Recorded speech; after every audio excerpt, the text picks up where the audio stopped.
ठंड लग तो नहीं रही है? पक्का?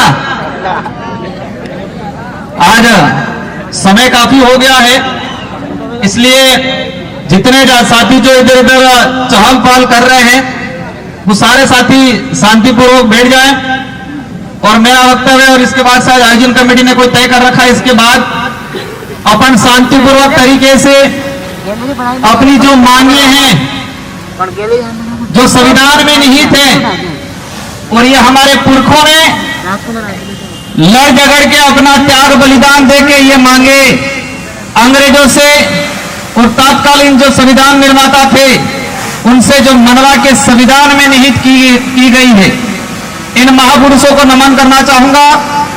आरक्षण महारैली हमारे आदिवासी इलाके के अंदर आजादी के बाद से लगा के आज तक आरक्षण को लेके हमेशा भ्रम पैदा किया गया और भ्रम पैदा करने के बाद समय समय पे अलग अलग तरीके की अधिसूचना लाए ये लोग और अधिसूचना ला के हमारे ही खिलाफ नीतियां बनाई और हमारे ही खिलाफ नीतियां बना के हमसे तालियां बजाने का काम किया था आज तक इन लोगों ने। ये जो आज कारवा बैठा हुआ है, ये जितने जो गणवीर हैं, हमारे पूर्ववक्ताओं ने जो बात रखी, एक 2013 की अधिसूचना सबकी जबान पे है, सबके दिमाग में है और जब 2013 की अधिसूचना जारी की अनुसूचित क्षेत्र के अंदर आरक्षण व्यवस्था को लेके,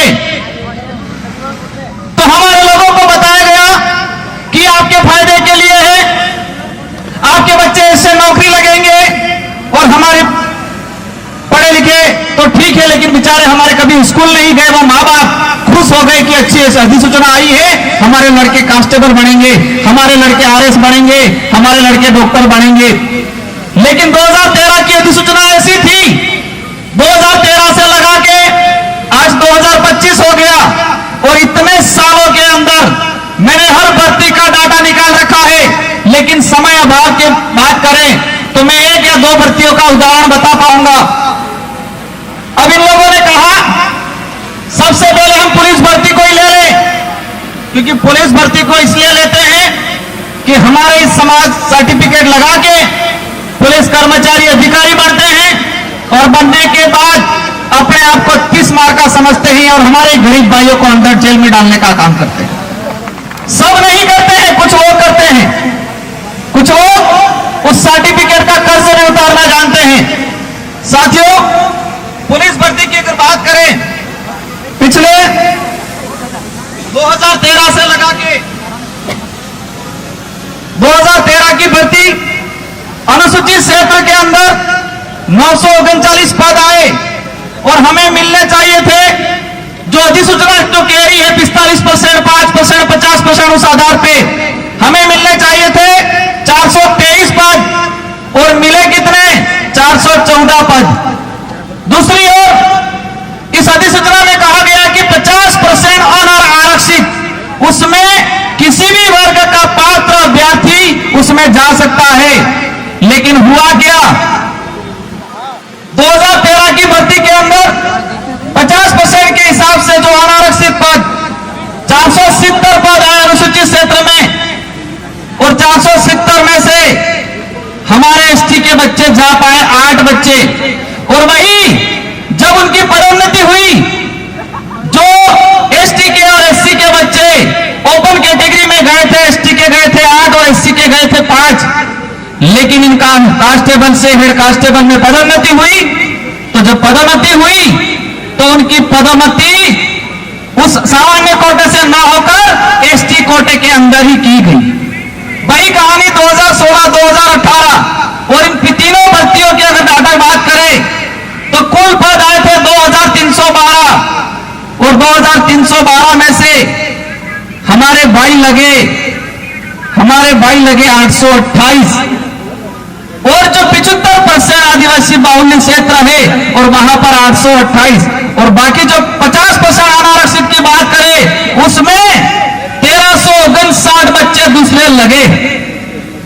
एक बाप के अगर 4 बच्चे हो और 4 बच्चे में किसी एक बच्चे के साथ अन्याय होता है तो उसका भी अधिकार बनता है कि मेरे साथ अन्याय क्यों हुआ, यहां तो शेड्यूल एरिया है, 5वीं अनुसूचित संवैधानिक प्रावधान है 244(1) के तहत, उसमें यहां पर विशेष अधिकार हमको दिया गया है और उल्टा हमारे ही साथ अन्याय किया गया।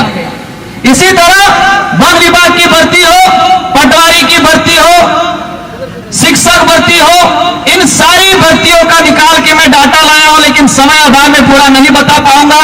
लेकिन यह बात जरूर बताऊंगा, वो 2013 की अधिसूचना के कारण हमारे आदिवासी भाइयों के लगभग 4 से 5 हजार नुकसान भर्तियां हुई, 4 से 5 हजार हमारे भाई नौकरी लगते।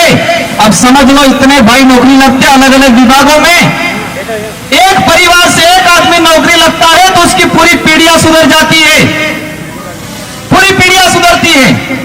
इतना बड़ा नुकसान हुआ और हमारे लोगों से तालियां बजा दी गई। 2013 की अधिसूचना बाहर वालों को बंद कर दिया, आपको दिलाएंगे।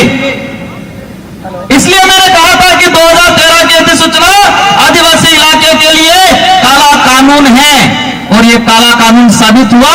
उसी वजह से हमारे 4 से 5 हजार परिवार आज भी जो कंपटीशन की एग्जाम की तैयारी कर रहे हैं, अभी आरक्षण की बात कर रहे हैं, करनी चाहिए, हम भी कहते हैं आप करो। लेकिन बात इस बात पे आती है कि जिन्होंने आरक्षण बेचने का काम किया, जिन्होंने 2013 की अधिसूचना लागू की, वही आज आरक्षण की बात करने आ रहे। आप सत्ता में चले गए, कहने लगे मैं विरोध में जाके काम नहीं कर सकता हूं तो मुझे जाना पड़ेगा। आप गए, कोई दिक्कत नहीं, आपको रैलियां और सभा करने की जरूरत नहीं है। अगर आपको दिलाना ही है वास्तविक तो आप जाके सत्ता में हो, दिला दो। रैलियां करके हमारे बेरोजगार भाइयों को क्यों बेवकूफ बना रहे हो। वर्गीकरण की बात आए, सुप्रीम कोर्ट का जजमेंट आया, हरियाणा का एक मामला था एससी समुदाय से, और सुप्रीम कोर्ट ने एसटी एससी दोनों के लिए थोप दिया गया कि वर्गीकरण करेंगे, और हमारे बोले वाले भाइयों को फिर गुमराह करना शुरू कर दिया, कह दिया कि मीणा को अब नहीं मिलेगा, अब भिलो को मिलेगा। उधर इलाके में कह रहे अब तुमको नहीं मिलेगा, अब सहरिया को मिलेगा, फिर कह रहे इनको नहीं मिलेगा, अब घराचों को मिलेगा।